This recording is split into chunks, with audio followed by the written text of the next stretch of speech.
Good afternoon. Welcome to Tredegar. Welcome to Gwent, to the place where Aneurin Bevan spoke to his constituency and to the world. You are now at the spiritual home of the National Health Service. It gives me great pleasure, and I want you to give him a warm welcome, next leader of the Labour Party, Jeremy Corbyn.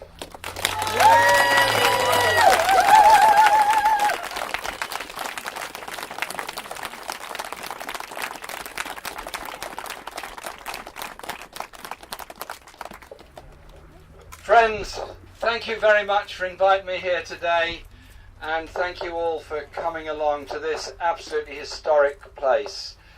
The Red Choir have been singing and are going to sing again. Thank you for being here. Thank you for the lovely shirts you're wearing. And can we just say, because I think it would be appropriate, a big cheer in memory of the great Ray Davis, who did so much with your choir and so many other radical causes all across Wales.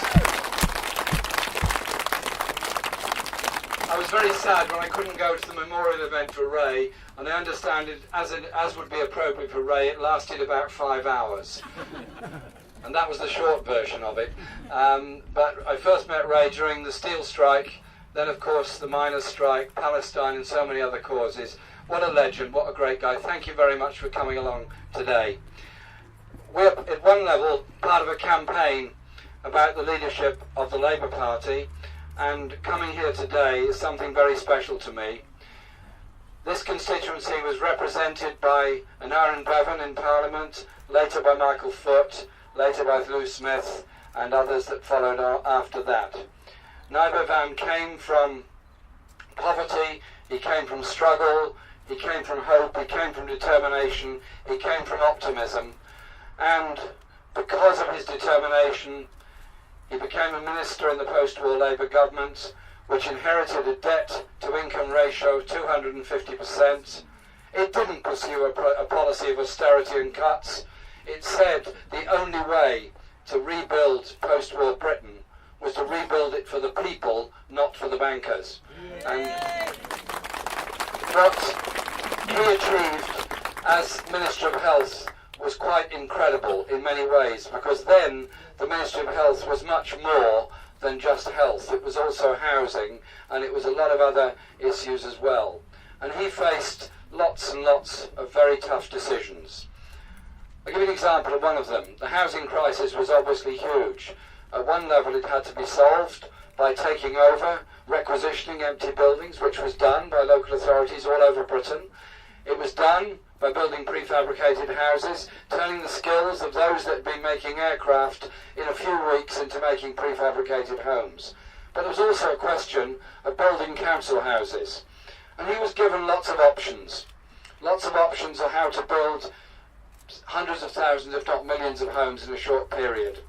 And he was given options about how to do it quickly, how to do it cheaply, and he said, no, we will build good quality rooms with good sized bedrooms, good sized living rooms, and where we can we'll build them with gardens, and we will build those homes that will last. They will be the quality of homes that will last.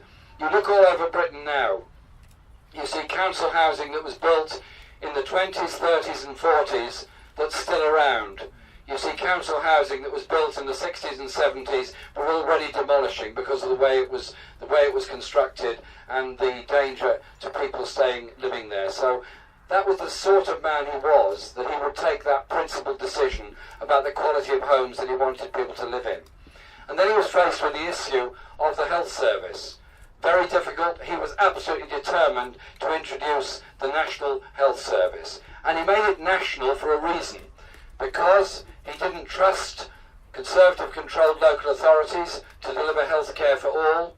He didn't trust the vagaries of the market to provide health care for all. He didn't want an insurance system which effectively kept health care private and the public part was the funding of it. And so he wanted and achieved a national health service, initially totally free at the point of use for everybody as a human right.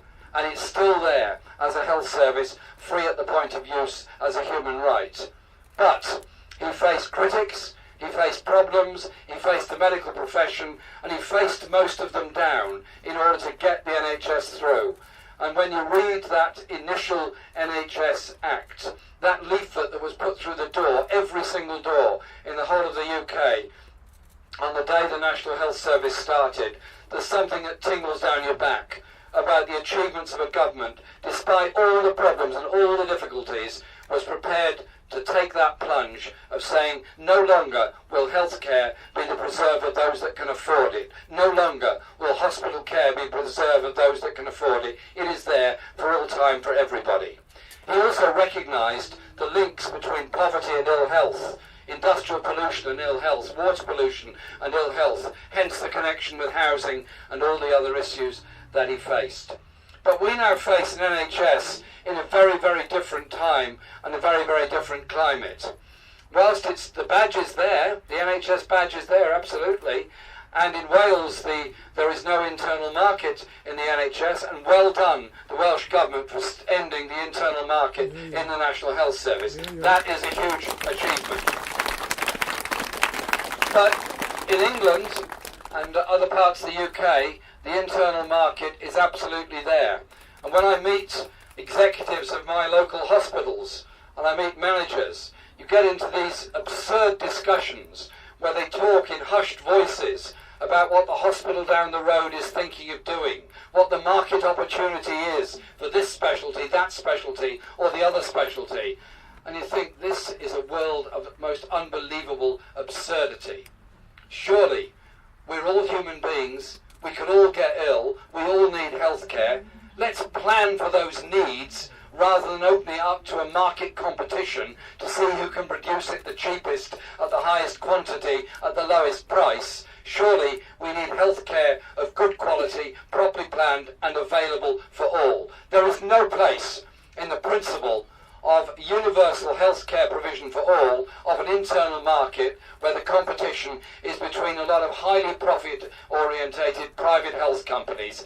Let's reinstate our National Health Service, end the internal market, end the whole principle of the marketisation of our health care.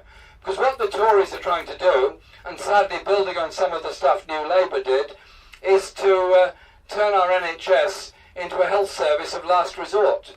So that if you can't afford to go anywhere else, you can't get anything else, you go to the NHS. In its extreme form, that ends up like the American emergency room, the only place you can go to if you need health care. And so we stand today in the midst of a difficult political time. A political time when we're told that the banking crisis of 2008, 9, 10 was the big problem, was caused by excessive public expenditure by that Labour government, and has to be paid for by cuts to the very poorest and most vulnerable within our society. I reject the notion that we spent too much. I absolutely reject the notion the poorest in our society have got to pay the price for the excesses of the bankers and the lack of regulation of the banks at that time. And so the Labour Party has got some very tough decisions to make, and it's got to make them quickly, and it's got to decide in which direction we wish to go. I was in Parliament during that banking crisis. I supported the public ownership of the banks. It seemed to me the right thing to do. I supported the increase in benefits and pensions that happened briefly after the banking crisis because it put money into the economy. Quite simply because poor people spend money, rich people salt it away in tax havens. It's not complicated. It's basic economics. And we then moved into the 2010 election. I can remember like yesterday Alistair Darling, who was our Chancellor, saying, when we're elected, there will be cuts greater and deeper than anything Margaret Thatcher managed. What kind of promise was that to the most vulnerable and poorest in our society? What kind of challenge was that to the unaccountable power of banks and great international corporations, that we have to bow down before them and make the very people who are the lifeblood of the labour and trade union movement suffer on the altar of the greed of the bankers at that time? And then we came forward in the last Parliament through to the 2015 election. Yes, there was great stuff in the manifesto, no question about that. And I worked flat out like many others to try and get a Labour government elected. We didn't succeed. But the problem was that in that election campaign, what we were being offered was actually another form of austerity. Austerity light may be, but austerity it still was. Local government expenditure was still going to be controlled and cut. Public sector jobs were going to be lost, and a wholly disproportionate number of public sector jobs have been lost all across Wales, particularly in the civil service. And we were going to be offered a process where we would move back into budget surplus and then decide what to do after that. I think we've got to think and do things differently. First of all, why do we exist as a party? Why do we exist as a trade union movement? What are we here for? We're here because we think there is gross inequality in our society. We're here because we want to see a different, a better, a more hopeful world. People like Nye, working in the most complicated and difficult times, saw that and had that vision and that inspiration. What has happened that we've lost that vision, lost that inspiration, lost that sense of purpose? And so, after the election, a number of us got together and thought, what do we do? I wanted there to be a real policy debate throughout the Labour movement. We didn't get that. Instead, we got a contest for the leadership, and I was asked to put my name forward and have done so. And the response has been very interesting. Because we, and I say we, not me, we are standing up against the austerity budgets. We are standing up against what the government is doing in its budget, in its welfare reform so-called act, and in its trade union legislation, and saying there is a different agenda around. An agenda around that instead of moving an arbitrary date by which we achieve budget surplus, instead collects the 50 billion a year of uncollected tax that's salted away in tax havens or clever accounting all around the world.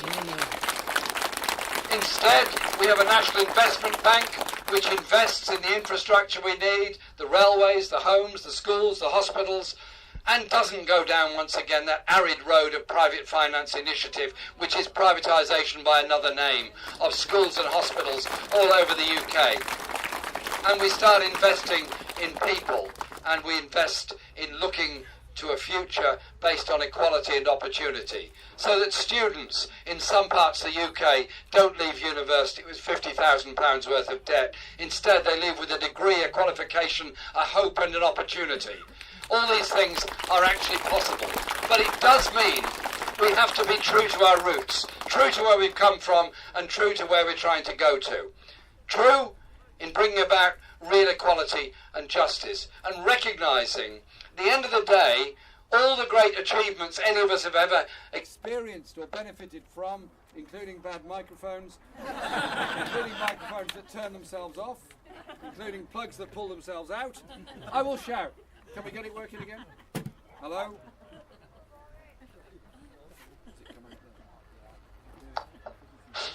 Oh, thank you very much. My voice isn't what it was. This is nearly the 70th event we've been to. I think the 66th event we've been to in 6 weeks, so please forgive my voice. And it's that sense of optimism that's there, built on the past. How we got the NHS, how we got council housing, how we got free education, how women got the right to vote, how we got the Human Rights Act, the Equality Act, the Race Relations Act. All the great achievements didn't come around from the smartness of my colleagues sitting around a table in the House of Parliament. They came because of people on the ground everywhere, marching, demanding, defending. But what's different about this campaign, and I'll conclude with this thought, is that it isn't a campaign against things. All of us here have marched, I'm sure. All of us here have demonstrated, I'm sure. All of us have been here together in the steel strike, the miners' strike, and many, many other disputes against something. This is a campaign about bringing people together, and the numbers that are coming together are truly extraordinary. I'll give you one example. Last Saturday night in Leeds, we had to book the Armouries, the big hall in the Armouries, for our rally. More than 2,000 people came, at very short notice to this big rally in the Armouries. And I was looking at the crowd there, and we had brilliant speeches from students, from older people, from trade union reps. All sorts of people spoke at it. And I looked at that crowd. They were black, they were white, they were old, they were young, they were Hindu, Jewish, Christian, Muslim. They were every faith, every ethnicity, every age group, but they were brought together in a sense of common purpose, enthusiasm, and wanting to see a better and different society, where we unleash the talents of our young, where we don't allow people to sleep on the streets, we don't allow people to become homeless, we don't allow those with mental health conditions to have their lives destroyed. We instead look to a much more inclusive society.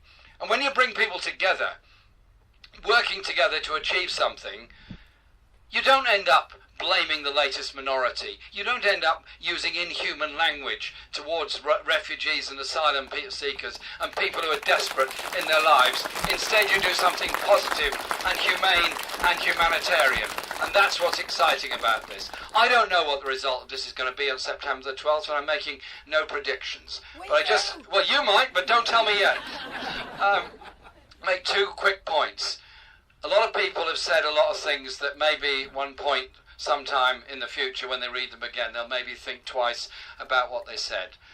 I do not make any personal remarks about anybody. We as a campaign do not respond to any personal attacks made by anybody in any way. Life is too short, life is too important, the issues are too important for that.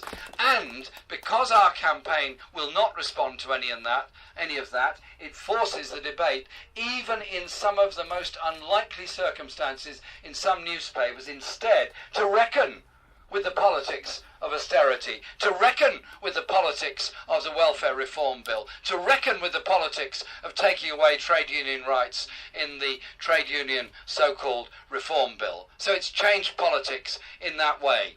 And it's very exciting because it's done that. Our party was founded by people with vision and bravery and hope and optimism. Our party ought to represent all of that and not be ashamed to say they're socialists, not to be ashamed of the trade union connection, not to be ashamed of what we're really about and the kind of world that we want to bring about and develop. And because we got into this election campaign with enormous difficulty, and I thank all those that sent social media messages to encourage Labour MPs to make a nomination. I'm very grateful to them, and in the fullness of time, every one of those MPs that nominated, I'm sure, will be equally grateful, even if they're finding it difficult to admit that at the present time. I'm sure they will come round to it. But it's exciting. It's bringing people together. It's showing us a great way forward. And what better place to do this in front of the symbol of Aneurin Bevan, a man who spoke to the people of Britain, spoke to the people of the world of what you could achieve. A community suffering from the coal owners and the landowners, suffering the grossest exploitation, suffering the grossest disfigurement of the natural environment, spoke up for a decent and better world. We learn from Nye. We learn from all those in the South Wales coalfields that suffered so grievously that the rest of us might have a Labour movement to be proud of. Let's once again be proud of our movement. Let's once again be proud of what we can achieve. Thank you very much for inviting me here today.